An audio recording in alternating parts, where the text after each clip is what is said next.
Hi అండి, welcome back to ఆర్ష్ world B YouTube channel. నిన్నటి వీడియోలో కార్తీక పురాణం 18వ అధ్యాయం గురించి తెలుసుకున్నాం కదండి. అందులోని ఆ కథ కంటిన్యూషన్ 19వ అధ్యాయంలో చాతుర్మాస్య వ్రత ప్రభావ ఫలితం గురించి తెలుసుకుందామండి.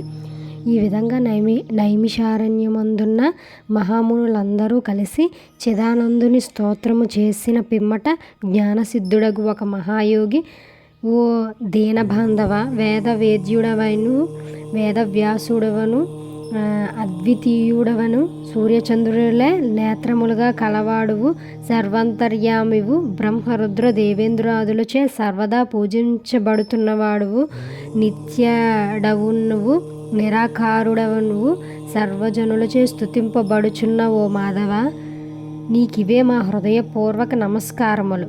సకల కోటికి ఆధారభూతుడవగు నీ నందనందన మా స్వాగతము స్వీకరించుము. మీ దర్శన భాగ్యము వలన మేము మా ఆశ్రమములు, మా నివాస స్థలములు అన్నీ పవిత్రులైనవి. ఓ దయామయ, మేమీ సంసార బంధము నుండి బయటపడకుంటుమి, మమ్మును ఉద్ధరింపుము.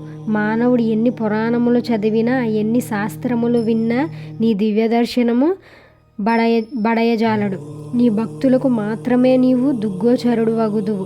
ఓ గజేంద్ర రక్షక, ఉపేంద్ర, శ్రీధర, హృషికేశ, నన్ను కాపాడము అని జ్ఞానసిద్ధుడు మైమరిచి స్తోత్రము చేయగా, శ్రీహరి చిరునవ్వు నవ్వి, జ్ఞానసిద్ధి, నీ స్తోత్రవచములకు నేనెంతయూ సంతోషించితిని. నీకిష్టమొచ్చిన వరములు కోరుకొనుము అని పలికెను. అంతా జ్ఞానసిద్ధుడు, ప్రద్యుమ్న, నేనీ సంసార సాగరము నుండి విముక్తుడను కాలేక శ్లేష్మమున పడిన ఏగవలె కొట్టుకొనుచున్నాను కనుక నీ పాద పద్మములపై నా ధ్యానం ఉండుటనట్లు అనుగ్రహింపుము, మరేదియూ నాకు అక్కర్లేదు అని వేడుకొనను. అంతా శ్రీమన్నారాయుడు, ఓ జ్ఞానసిద్ధుడా, నీ కోరిన ప్రకారం అటులనే వరమిచ్చితిని.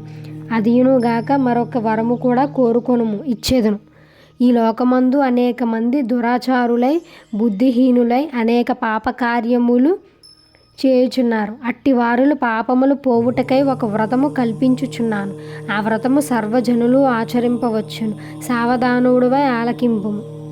నేను ఆషాఢ శుద్ధ దశమి రోజున లక్ష్మీదేవి సహితముగా పాలసముద్రమున శయ్యపై పవలింతును. తిరిగి కార్తీక మాసమున శుద్ధ ద్వాదశి వరకు చాతుర్మాస్యము అని పేరు.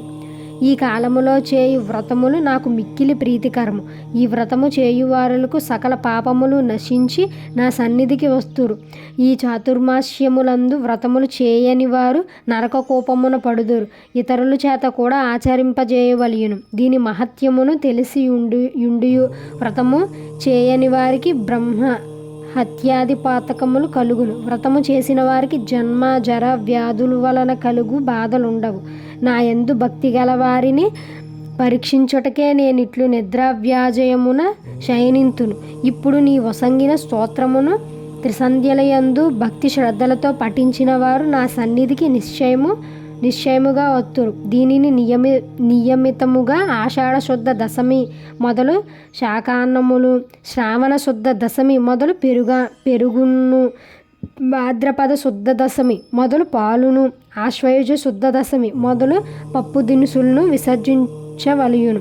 అవి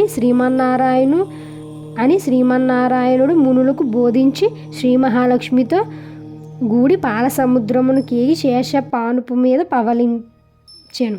వశిష్ఠుడు జనక మహారాజుతో, రాజా, ఈ విధముగా విష్ణుమూర్తి జ్ఞాన సిద్ధి మొదలుగున మునులకు చాతుర్మాస్య వ్రత మహత్యమును ఉపదేశించెను. ఈ వృత్తాంతమును అంగీరసుడు ధనలోభునికి తెలియజేయును. నేను మీకు వివరించినాను గాన ఈ వ్రతము ఆచరించుటకు స్త్రీ పురుష భేదము లేదు. అన్ని జాతుల వారు చేయవచ్చును. శ్రీమన్నారాయణ్ణి ఉపదేశము ప్రకారం మునిపుంగవులందరూ ఈ చాతుర్మాస్య వ్రతం ఆచరించి ధన్యులై వైకుంఠమును కరిగిరి. ఈ వీడియో పూర్తయిందండి. ఈ వీడియో కంటిన్యూషన్ వీడియో నెక్స్ట్ అధ్యాయంలో పురంజయుడు దురాచారుడగుట్లో తెలుసుకుందామండి. వరుసగా అన్ని వీడియోలు ఫాలో అవ్వండి. అప్పుడే మీకు చాతుర్మాస్య వ్రత మహత్యం గురించి తెలుస్తుంది. అప్పుడే మీరు అలాంటి వ్రతాలు చేసుకోగలరు. ఓం నమః శివాయ. శ్రీమాత్రే నమః.